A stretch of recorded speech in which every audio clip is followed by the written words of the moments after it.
رحم اللہ من قرأ الفاتحہ۔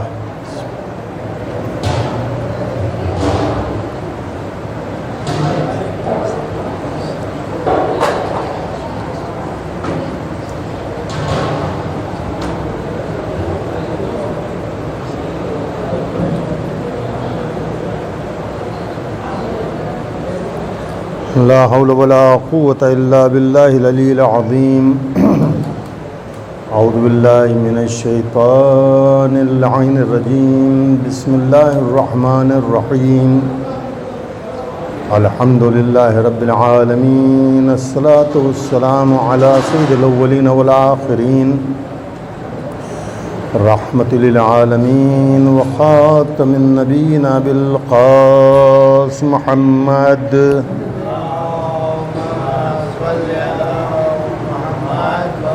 وعلى آل بيته الطيبين الطاهرين المعصومين المظلومين المنتجبين المنتخبين، ولعنة الله على أعدائهم وغاصب حقوقهم ومنكري فضائلهم ومنكري ولايتهم أجمعين من يومنا هذا إلى قيام يوم الدين۔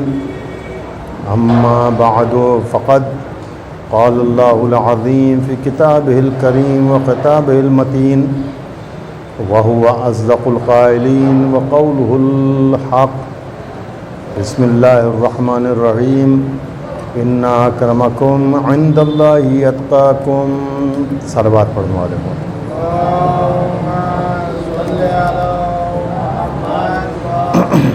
قبل اس کے کہ میں اپنے بیان کا آغاز کروں، جو ونر ہیں آج کے ان کا اعلان کیے دیتا ہوں، اس کے بعد پھر اپنے بیان کا آغاز کرتا ہوں۔ سب سے بہن تسلیم فاطمہ رضبریہ، قم فاطمہ بہن چارانیہ اور زینب بہن صلوات پڑھنے والے ہو۔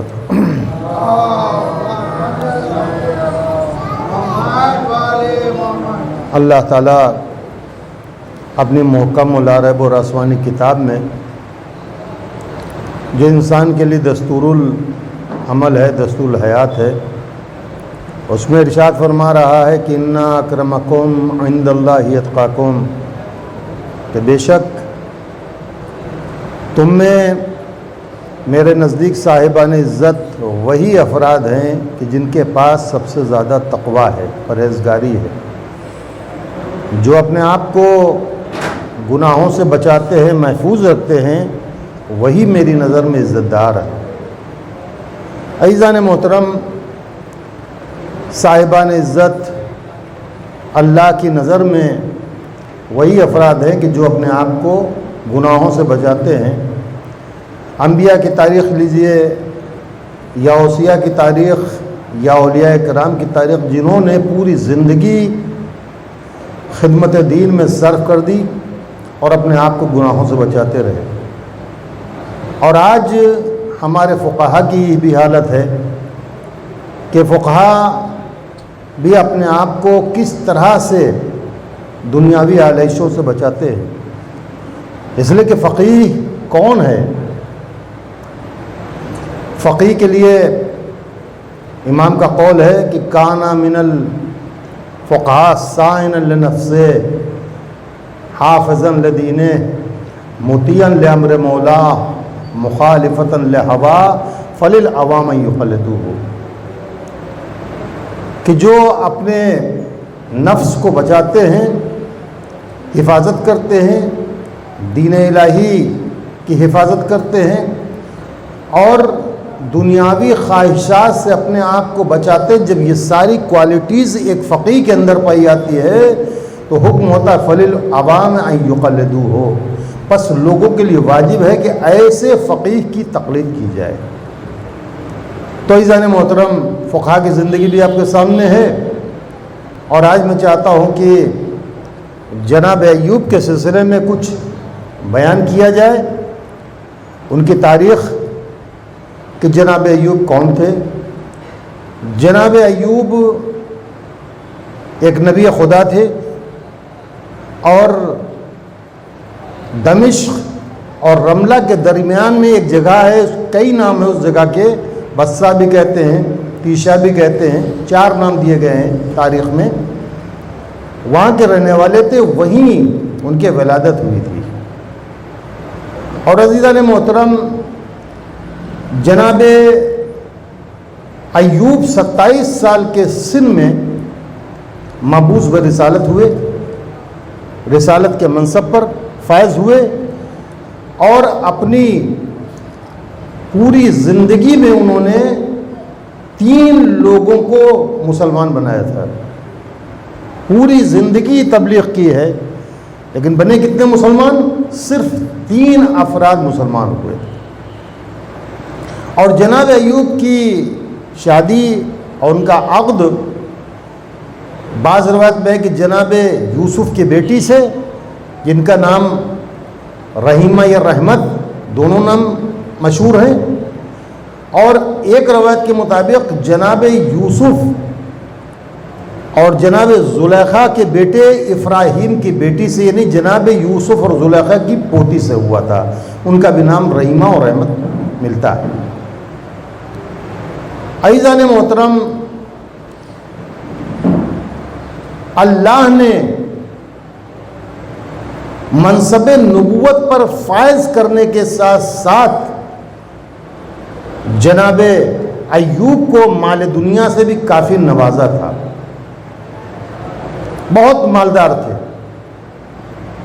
کافی مالدار تھے، لاکھوں بکریاں تھیں، 400 تو ان کے غلام تھے، سائس تھے جو ان کے گھوڑوں کی حفاظت کرتے تھے، چرواہے تھے، 500 جوڑ بیلوں کا تھا. بیل سمجھتے نا، بلد، بل. اس کے علاوہ اسی طرح سے اونٹ، گائے، بکری، گھیٹے اور بکریاں وغیرہ بہت زیادہ ان کے پاس مال و دولت تھا. ہزاروں بیگھا زمین تھی ان کے پاس، باغات تھے، کافی باغات تھے اور کافی مالدار تھے. عزیزان محترم، اس کے ساتھ ساتھ ان کی عبادت ایسی تھی کہ اپنی مالداری کی طرف متوجہ نہیں ہوتے تھے اور صرف اللہ کی عبادت میں مصروف رہتے تھے. ایک روایت کی بنا پر ہے کہ جو کچھ بھی ان کے پاس مالداری تھی ان کی بیوی کے ذریعے سے تھی.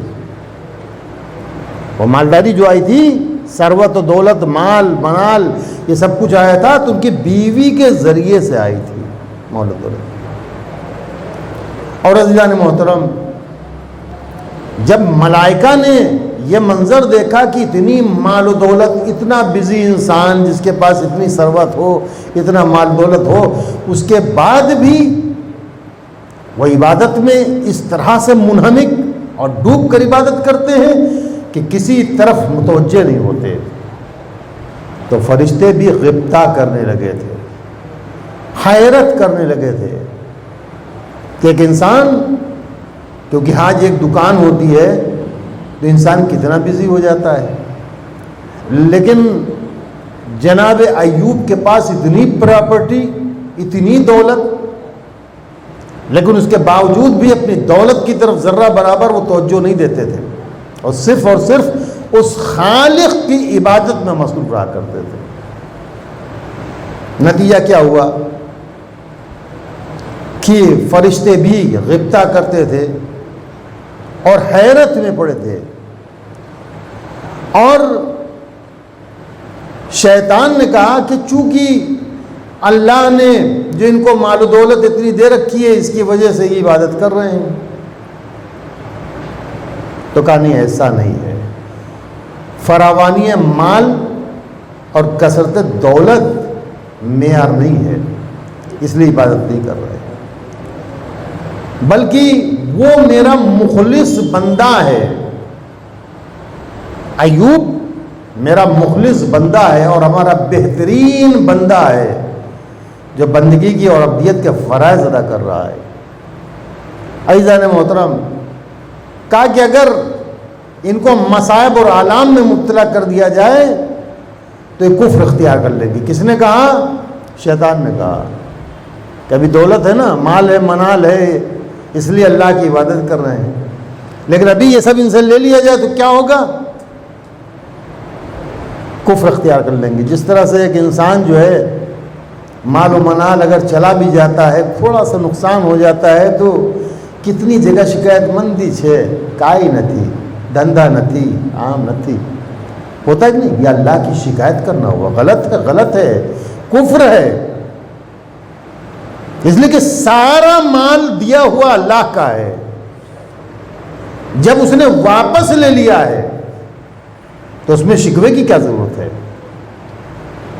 ہم اس پر مکمل بھروسہ کریں۔ ہو سکتا ہے کہ ہماری کوتاہیوں کی بنا پر، ہمارے گناہوں کی بنا پر وہ ہم سے مال سلب کر لیا گیا ہے، کیا ہم نے اپنی غلطیوں کی طرف کبھی توجہ کی؟ اس لیے کہ امام فرماتے ہیں کہ انسان کو کوئی بیماری نہیں ہوتی، یہاں تک کہ سر میں، ماتھے میں درد بھی نہیں ہوتا، چوٹ بھی نہیں لگتی ہے، خود انسان کی اپنی بلائی ہوئی مصیبت ہوتی ہے۔ خود ہم کچھ کرتے ہیں، گناہ ہم سے ہو جاتا ہے، اس کے نتیجے میں وہ مصیبت آتی ہے۔ اور کتنے گناہ ایسے ہیں کہ جو اللہ معاف کر دیتا ہے، تو اگر ذرا سے ہم پر مصیبت آئی، مشکل آئی تو ہم رونے لگتے ہیں، راڑ پڑنے لگتے ہیں، یہ کہاں جائز ہے؟ قطعاً جائز نہیں ہے۔ اس لیے کہ ہم یہ سوچیں، ہم خود، ہماری کوئی حیثیت ہی نہیں، ہمارے پاس جو کچھ مال ہے، منال ہے، دولت ہے، اولاد ہے، یہ سب کچھ اللہ کی عطا کی ہوئی ہے۔ اگر اللہ واپس لے لے تو اس کی امانت تھی، اور یہی کچھ ہوا کہ جب شیطان نے کہا کہ ان کے پاس اگر مال لے لیا جائے تب دیکھیں گے، تو اس وقت اللہ نے فرمایا کہ دونوں حالتوں میں میرا بندہ یکسر نظر آئے گا، ایک جیسا نظر آئے گا، اس میں کوئی فرق نہیں آئے گا۔ ورنہ ہوتا کیا ہے، بہت زیادہ دولت میرے پاس ہے، بہت زیادہ مال و منال ہے، وہ ایک زندگی اور ہوتی ہے، اور جہاں مصائب و آلام آتے ہیں، دکھ اور تکلیفیں آتی ہیں، زندگی بالکل بدل جاتی ہے، نیچر میں بدلاؤ آ جاتا ہے، سبھاؤ میں بدلاؤ آ جاتا ہے۔ اور دنیا والوں کا طریقہ ہے کہ ہماری عزت اس وقت کریں گے جب ہماری جیب میں پیسہ ہوگا، پیسہ نہیں ہوگا تو دو انگلی اٹھا کے کوئی سلام کرنے کا روادار بھی نہیں ہوتا۔ اکثر بات پڑھنے والے ہو،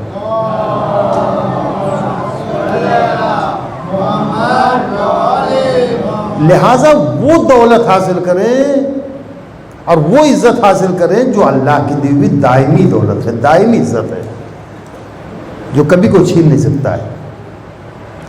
عزیزان محترم، اللہ نے فرمایا کہ میرے بندو، میرا بندہ مخلص ہے، دونوں حالتوں میں اس کی حالت یکسر نظر آئے گی۔ اور اس کا کہا ٹھیک ہے، اگر اے میرے فرشتوں تمہیں تو یقین ہو گیا ہوگا میری بات پر، اور یہاں تک کہ میں ابتلا میں مبتلا کر رہا ہوں اپنے بندے کو، اور اس کے بعد تم خود دیکھ لینا۔ اور عزیزان محترم، یہاں تک روایت میں ہے کہ یہ شیطان نے فرمائش کی تھی اور درخواست کی تھی اللہ سے کہ ان کا مال و منال چھین لیا جائے، اور ان کے جسم پر، مال پر، دولت پر، اولاد پر ہم کو مسلط ہونے کا حق دیا جائے، اتنی مجھے پرمیشن مل جائے کہ میں ان کے جسم پر، ان کے مال پر، ان کی دولت پر، ان کے اولاد پر مسلط ہو جاؤں۔ تو اللہ نے کہا ٹھیک ہے، بہتر ہے، لیکن 4 چیزیں، کان اور 4 چیزیں اللہ نے گنائی کہ دیکھو ان پر تمہارا اختیار نہیں ہوگا، کیونکہ عقائد کا تعلق ان چیزوں سے ہے، اس پر تمہارا اختیار نہیں ہوگا۔ کہا ٹھیک ہے۔ اور اس کے بعد عزیزان محترم، جو مال جمع تھا جناب ایوب کے پاس وہ غائب ہو گیا، ایک دم سے مال ہی غائب ہو گیا۔ آ کر خدام نے خبر دی کہ جو مال تھا وہ سب کا سب غائب ہو گیا۔ جناب ایوب سجدہ شکر میں جا گئے، پھر کوئی آیا اور اطلاع دی کہ آپ کے چند بچے جو ہیں فوت ہو گئے ہیں، ان کا انتقال ہو گیا ہے. کہ کیا کروں، اللہ نے دیا تھا، اس نے لے لیا تھا، اس کا لاکھ لاکھ شکر ہے. اور سجدے میں چلے گئے. اس کے بعد وہ جو بکریاں سنبھالا کرتا تھا چرواہا، وہ دوڑا ہوا آیا اور کہا کہ آپ کی بے شمار اور لاتعداد جو بکریاں تھیں وہ سب کے سب ہلاک ہو گئی، ختم ہو گئی. کیا تو کیا کروں، اللہ کی دی ہوئی تھی، اس نے واپس لے لی.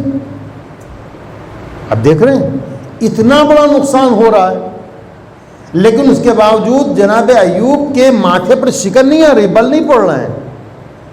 کہ اس کا دیا ہوا تھا لے لیا، اس کی امانت تھی نا، میرا کیا ہے اس میں. اس کے بعد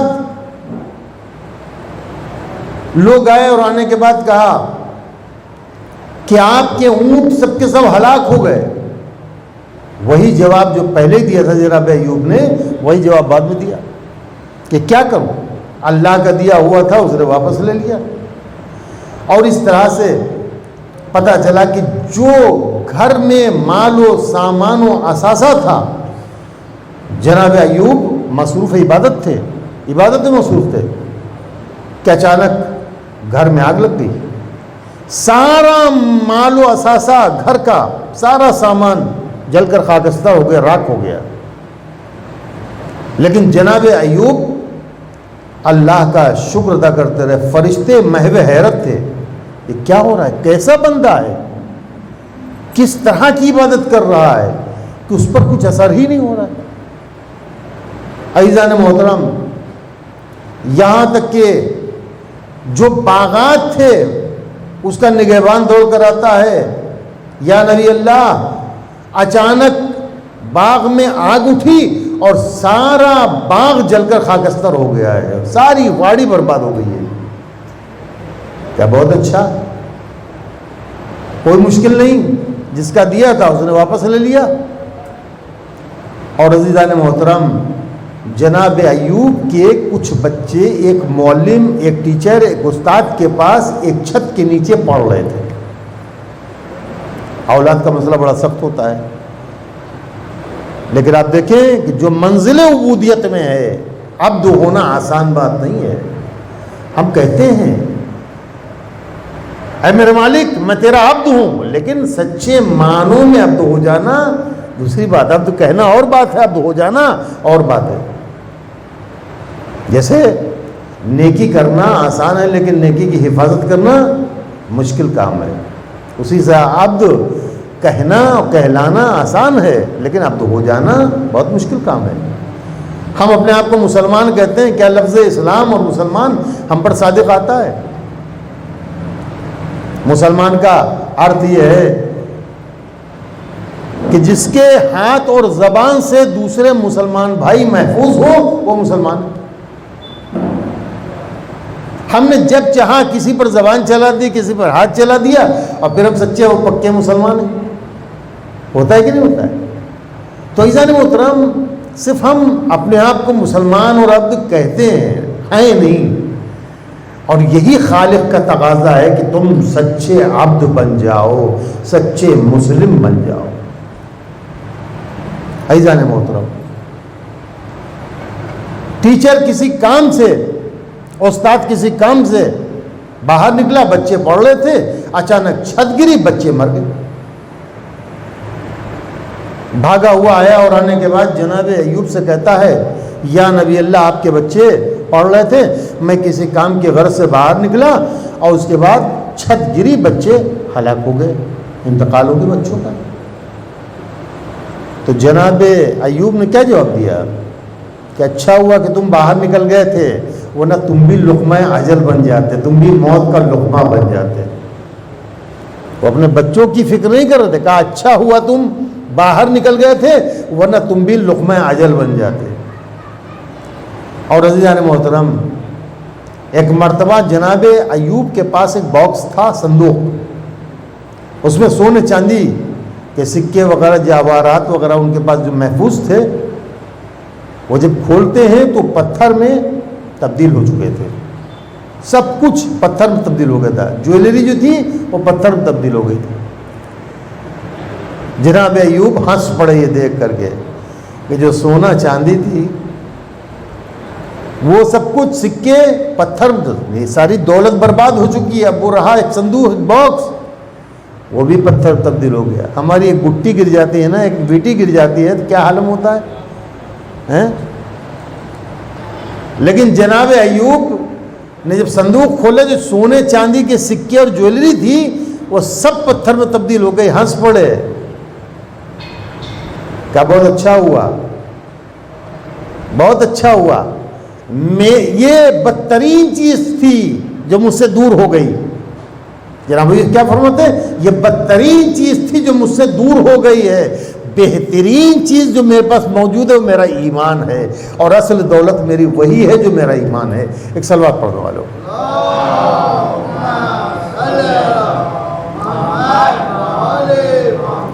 عزیزان محترم، اسی طرح سے جناب ایوب کو ایک روایت کے مطابق محرم کے ابتدائی دنوں میں، اور دوسری روایت کے مطابق سفر میں، پیروں میں تکلیف شروع ہوئی. پیروں سے تکلیف شروع ہوئی ہے، پیروں میں درد ہوا ہے. اس کا سویلنگ آ گئی، سوجا آ گیا، آماس آ گیا. پھر ان کے مرض میں ترقی ہوتی رہی، مرض بڑھتا رہا. اور جب مرض بڑھتا رہا یہاں تک کہ حالت یہ ہو گئی کہ لوگوں نے ان کو شہر بدر کر دیا، شہر سے باہر کر دیا. لیکن جب شہر سے باہر کیا تو ان کی مدد کرنے والا کوئی نہیں تھا سوائے ان 3 شاگردوں کے. ایک کا نام تھا یلدا، ایک کا نام تھا نفرا، اور ایک کا نام تھا عماصر. یہ 3 شاگرد تھے جن کو دائرہ اسلام میں داخل کیا تھا اپنی تبلیغی زندگی میں جناب ایوب. انہوں نے ان کی کمک کی، مدد کی. اور اس کے بعد انہوں نے سوچا، اس لیے کہ اب جسم میں ان کے بیماری پیدا ہو گئی تھی، لوگوں نے اس غرض سے یہ بیماری آگے نہ بڑھنے پائے، اور اس کے بعد ان کو شہر سے باہر کر دیا. وہ تینوں اپنے کاندھے پر لاد کر جب ایک قریے میں پہنچے، ایک گامڑے میں پہنچے، ایک گاؤں میں پہنچے کہ وہاں پر رکھ کر ان کا معالجہ، ان کا علاج کیا جائے، تو ان گاؤں والوں نے برداشت نہ کیا. اور روایت کے فقرے ہیں کہ 7 گاؤں تک لے کر گئے، لیکن کسی نے برداشت نہ کیا، اور سب نے کہا کہ نہیں، یہاں سے لے جاؤ، یہاں سے لے جاؤ، یہاں سے لے جاؤ. آخرکار وہ تینوں شاگرد کہتے ہیں کہ میں ایک جنگل میں ایک سائے کے نیچے، ایک جھاڑ کے نیچے سائے میں نے ایک تختے پر، ایک لکڑے پر ان کو لٹا دیا.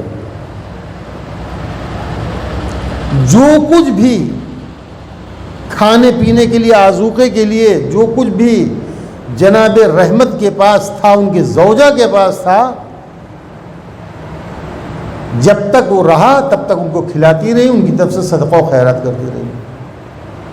اور جناب ایوب کی 4 بیویاں تھیں. جب جناب ایوب کی یہ کنڈیشن ہوئی، یہ حالت ہوئی، تو 3 بیویوں نے طلاق لے لی کہ مجھے آپ کے ساتھ نہیں رہنا ہے، طلاق لے لی. لیکن جناب رحمت نے طلاق نہیں لی.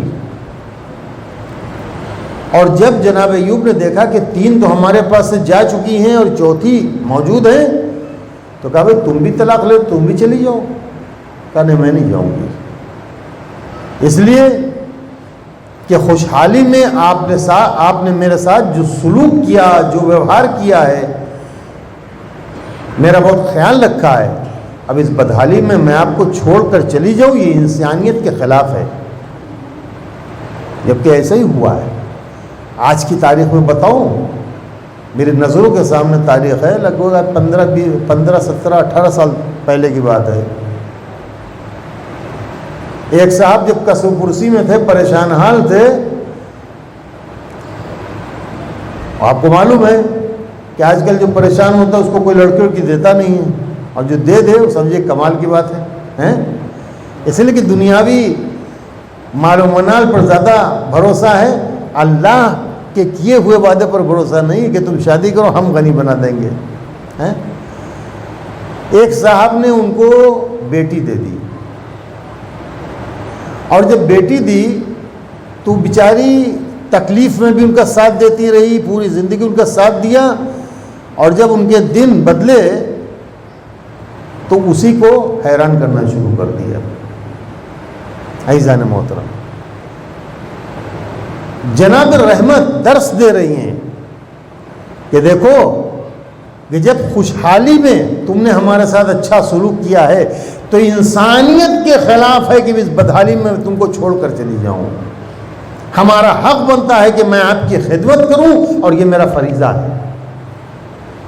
عزیزان محترم، اس طرح سے جناب رحمت جناب ایوب کی خدمت کر رہی ہیں، اور جب سارا آذوقہ جو کچھ بھی زادرا تھا، جو کچھ بھی خرچہ تھا، وہ سب ختم ہو گیا، تو جناب رحمت مجبور ہو گئی کہ شہر سے باہر جایا جائے، اس جنگل سے باہر شہر میں جایا جائے اور وہاں جا کر مزدوری کر کے کچھ حاصل کیا جائے.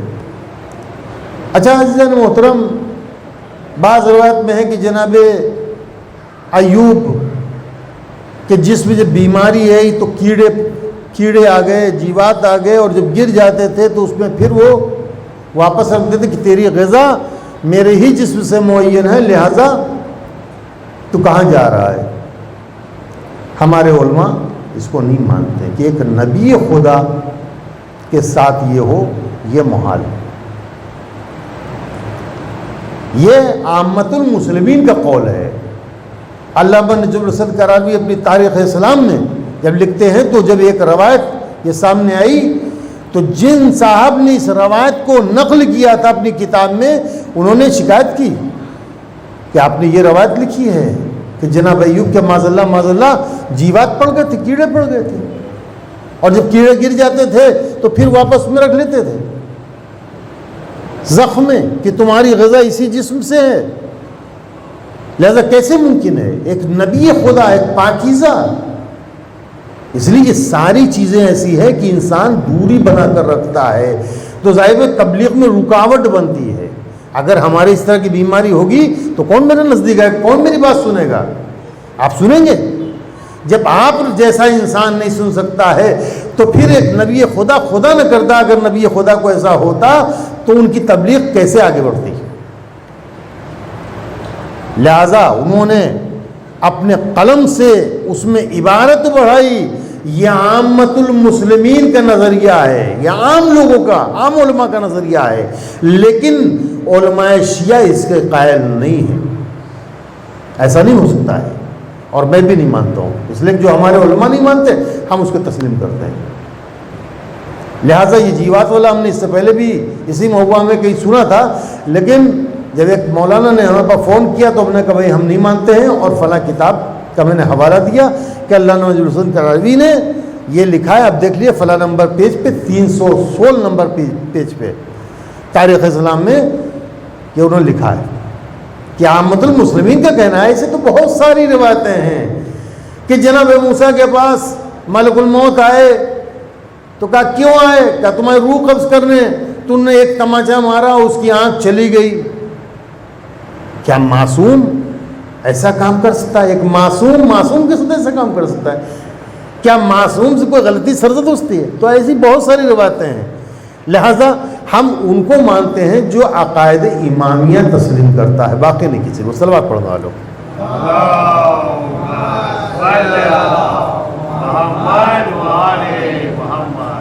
تو عزیزان محترم، جناب رحمت بی بی ان کا ساتھ دیتی رہی. شہر میں جا کر مزدوری کرتی تھی، اور مزدوری کرنے کے بعد اپنے شوہر کی حفاظت اور کفالت ان کی تیمارداری کیا کرتی تھی. اور جنگل میں ایک تختے پر پڑے تھے، ان کا معالجہ کرتی تھی. ایک دن جناب رحمت گھر سے اپنے جنگل سے باہر، اس لیے گھر تو تھا ہی نہیں، جنگل میں تھی، جنگل سے باہر نکلی پانی کے لیے تو ایک شیطان مرد بزرگ کی صورت میں سامنے آیا اور اس کے بعد کہا کہ کیا تم ابراہیم کی بیٹی رحمت ہو؟ تو کہا ہاں۔ کہا تم اتنے اچھے خاندان سے ہو، کیوں تم یہاں کیسے دکھ رہی ہو؟ کہ میرا شوہر ابتلا میں مبتلا ہے، امتحان کے منزل میں ہے، بیمار ہے، شہر والوں نے نکال دیا ہے، میں یہاں پر رکھ کر اپنے شوہر کی دیکھ بھال کر رہی ہوں، ان کے لیے روزی فراہم کرتی ہوں اور ان کی خدمت کر رہی ہوں، ان کی تیمارداری کرتی ہوں۔ کہاں میں نے بھی دیکھا ہے کہ اس وقت جناب ایوب کی حالت بہت خراب ہے، اور شیطان نے بہکانے کی کوشش کی کہ ان کو تم چھوڑ دو، ان کے ساتھ ان کی ایسی بیماری ہے کہ مجھے خوف ہے کہ یہ بیماری تم تک سرایت نہ کر جائے۔ کہ یہ کیسے ہو سکتا ہے؟ وہ میرے شوہر ہیں، انہوں نے خوشحالی میں میرے ساتھ ایسا سلوک کیا ہے، اب آج جب اس منزل میں ہے تو میں ان کو چھوڑ کر چلی جاؤں، یہ کیسی انسانیت ہوگی؟ ایسا نہیں ہو سکتا ہے۔ جناب رحمت واپس آتی ہیں جب، اور جناب ایوب سے سارا واقعہ بتاتی ہیں۔ جناب ایوب فرماتے ہیں وہ شیطان تھا، بچ کے رہنا، اسے بات مت کرنا۔ اب ظاہر سی بات ہے شیطان الگ الگ بھیس بدل کے آ رہا ہے، کیسے؟ اس کے بعد جناب رحمت دوبارہ نکلی کسی کام کی غرض سے، روزی کی غرض سے، روزی حاصل کرنے کی غرض سے شہر میں گئی روزی حاصل کرنے کے لیے۔ اس وقت پھر یہ شیطان ایک جوان رانا کی شکل میں آتا ہے، اور آنے کے بعد کہا کہ تم اتنی حسین و جمیل، تم اتنی خوبصورت، ایک خوبصورت جوان کی شکل میں شیطان آیا کہ تم اتنی خوبصورت، تم کہاں چکر پڑی ہو؟ 3 طلاق لے لی، 3 بیویوں نے طلاق لی، تم بھی طلاق لے لو، اور شہر میں فلاں بہت رئیس انسان ہے، پیسے والا انسان ہے، اس کا حسین و جمیل بیٹا ہے، میں اس کو منا لوں گا اور تم اس سے شادی کروا دوں گا تمہاری۔ اس نے کہا تم کیسی بات کرتے ہو؟ میں ایک نبی کی بیٹی ہوں، نبی کی پوتی ہوں، اور ایک نبی کی بیوی ہوں، میں ہرگز اس سے کام نہیں کر سکتی ہوں، اس لیے کہ خوشحالی میں انہوں نے میرا ساتھ دیا ہے، اب بدحالی میں چھوڑ کر چلی جاؤں؟ اور اس کے لیے کہہ کر وہ واپس ہو گئی جنگل میں، بہکا نہیں پیا۔ جناب رحمت نے جناب ایوب سے ساری داستان سنائی، کا معلوم ہے وہ شیطان تھا جو تم کو بہکانے کی کوشش کر رہا تھا۔ تیسری مرتبہ جناب رحمت، اس لیے جناب ایوب کی حالت روز بروز بگڑتی جا رہی تھی، تیسری مرتبہ جناب رحمت، ایک سلوات پڑھ دو، مجھے ڈر لگ رہا ہے ٹائم ہو گیا ہے، انشاءاللہ بعد میں بیان کروں گا، اس لیے کہ ایک تقریر میں تو ممکن نہیں کہ جناب ایوب کے حالات بیان کیے جا سکیں، بہت مشکل ہے، لیکن بہرحال اجمالی طور پر میں بیان کر رہا ہوں۔ تو جناب رحمت جب شہر میں جاتی ہیں، اور جانے کے بعد روزی حاصل کرنے کے لیے، تو اس دن کو کام اور مزدوری نہیں ملی، بہت پریشان ہوئی جناب رحمت، اور اس کے بعد واپس آ رہی تھی، بہت مایوس تھی، واپس آ رہی تھی، اس لیے کہ روزی کچھ نہیں ملی تھی، کیا اپنے شوہر کو کھلاتی، اس لیے کہ روز روزی حاصل کرتی تھی، مزدوری کر کے آتی تھی، جو کچھ ملتا تھا اپنے شوہر کی کفالت کرتی تھی، ان کی تیمارداری، ان کی خدمت کرتی تھی۔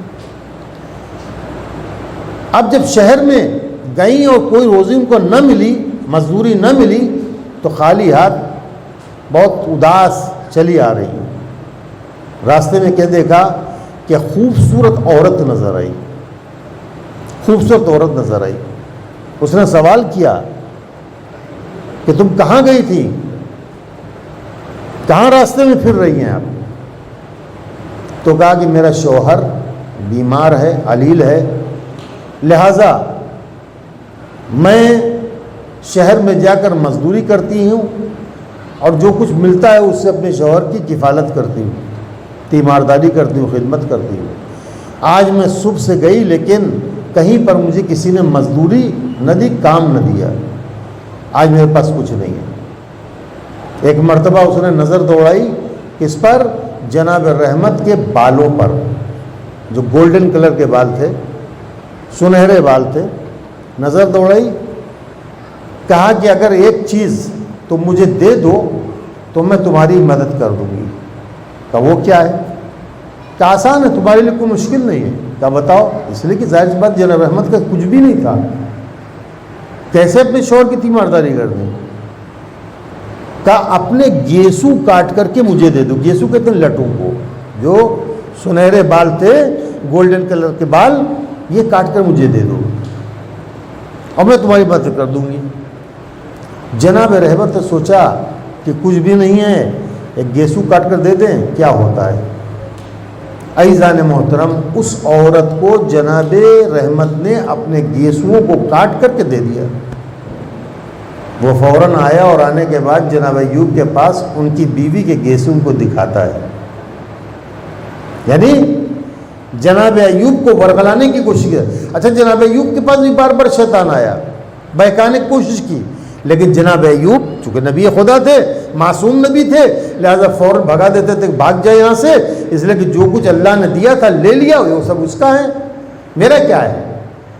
تو وہاں جب کامیاب نہ ہو سکا تو عورت پر آتا ہے، اور اس کے بعد جب یسوع دکھایا اور اس کے بعد چلا گیا، جناب ایوب نے بھگا دیا اس کو. عزیزان محترم، جب جناب رحمت پہنچی اور اس کا سارا حال، اس لیے کہ ساری کہانی جناب ایوب کو بتا دیا کرتی تھی، آج کیا ہوا، آج کیا ہوا، آج کیا ہوا. لہذا جب ساری کہانی بتائی، جناب ایوب نے فرمایا کہ وہ شیطان تھا جو عورت کے بھیس میں تمہارے پاس آیا تھا. میں تم سے بار بار کہتا ہوں کہ شیطان سے بچ کر رہو. تو عزیزان محترم، آپ نے دیکھا کہ شیطان کیسے کیسے بھیس میں، کیسے کیسے لباس میں، کیسے کیسے کپڑوں میں آتا ہے. لہذا بہت ہی احتیاط کی ضرورت ہے، اس لیے کہ شیطان ہمارا کھلا ہوا دشمن ہے، ہماری عاقبت برباد کرنے والا ہے، ہم کو برباد، ہمارے ایمان کو ختم کرنے والا ہے. لہذا قدم قدم پر ہم استعاذہ کرتے رہے، اللہ کی پناہ میں رہیں اور شیطان کے مکر و فریب سے بچنے کی کوشش کریں.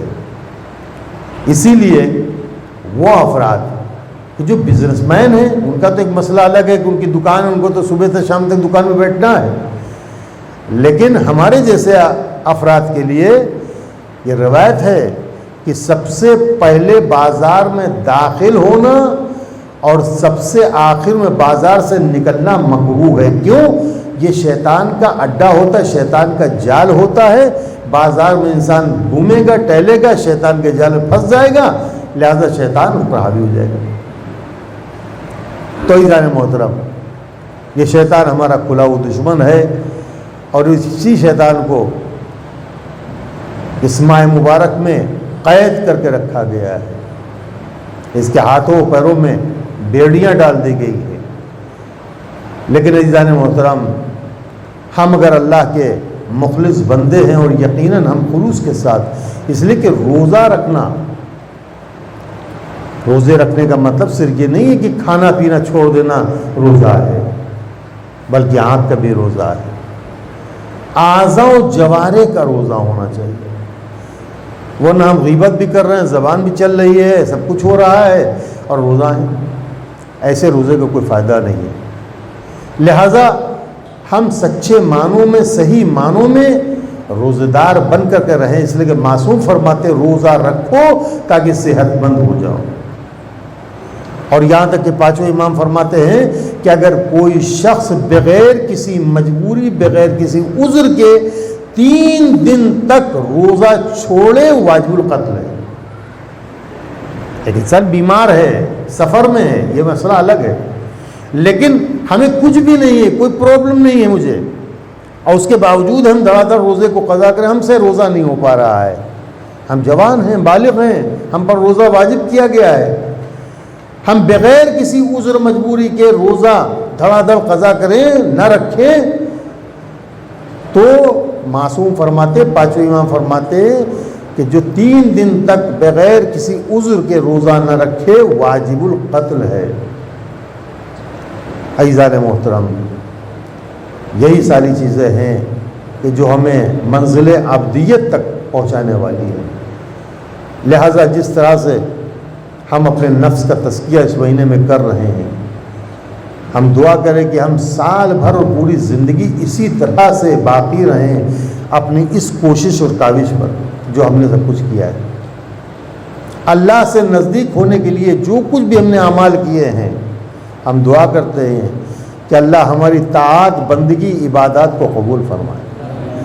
عزیزان محترم، جناب ایوب مصائب پر شکر ادا کر رہے ہیں، صبر کر رہے ہیں، صبر ایوبی مشہور ہے، لیکن آپ دیکھیں کہ ہمارے اور آپ کے چوتھے امام سجاد علیہ السلام ہر مصیبت پر شکر ادا کرتے ہوئے نظر آتے ہیں۔ اور عزیزان محترم، جب واقعہ کربلا کے بعد واپس مدینہ تشریف لاتے ہیں تو ہمارا معصوم امام، ہمارا چوتھا امام مستقل اپنے بابا پر آنسو بہا رہا ہے، آنسو نہیں بلکہ خون بہا رہا ہے۔ جب منہال ملاقات کے لیے آتے ہیں تو ایک مرتبہ کیا دیکھتے، جس گلی میں امام کا گھر تھا وہاں پر سے اوپر سے خون کے قطرات، خون کے ٹیپے گر رہے ہیں کہ ایک مرتبہ گھر کی خادمہ کسی کام سے باہر آئی تھی کہ مدینے کے لوگ کیسے ہیں کہ گھر کے چھت پر ذبیحہ ذبح کرتے ہیں، قربان کرتے، کہ ذبیحے کا خون نہیں ہے، یہ امام اپنے بابا پر آنسو بہا رہا ہے۔ عزیزان محترم، منہال جاتے ہیں اور جانے کے بعد امام کے پاس ایک مرتبہ تعزیت دیتے، تسلیت دیتے ہیں، مولا کب تک روئیے گا، شہادت تو آپ کی میراث ہے۔ کہ ایک مرتبہ ہمارا بیمار آقا تڑپ جاتا ہے، آواز دیتا ہے منہال تم نے میرے حق میں انصاف نہیں کیا، یقیناً شہادت ہماری میراث ہے، لیکن کیا ماں بہنوں کے سروں سے چادریں چھیننا بھی یہ کسی مطلب وسائل مظلم ویام ولعنۃ اللہ علی قوم الظالمین۔ پروردگار تجھے واسع رحمت کا ہماری اس مختصر سی عبادت کو قبول فرما، تمام مرحومین کی مغفرت فرما، ان سب کو اعلیٰ علین جوار معصوم جگہ مرحمت فرما، بانیان مجلس اور حاضرین کی توفیقات میں اضافہ فرما، ان کے مرحومین کی مغفرت فرما، ان کو اعلیٰ علین جوار معصوم جگہ مرحمت فرما، ان کے گناہ کبیرہ اور صغیرہ کو بخش دے، ان کے رزق روزی وسعت و برکت عطا فرما، کاروبار میں ترقی عطا فرما، ادبات عالیہ مراج اعظام کی حفاظت فرما، جو بیمار ہیں ان کو شفاء عاجل و کامل مرحمت فرما، جو بے روزگار ہیں ان کو روزی عطا فرما، پروردگار جنت البقیع کی تعمیر کے اسباب جلد سے جلد فراہم فرما، امام کے اور انصار میں شمار فرما، ان کے ظہور میں تعجیل فرما۔ ربنا تقبل منا انک انت السمیع العلیم۔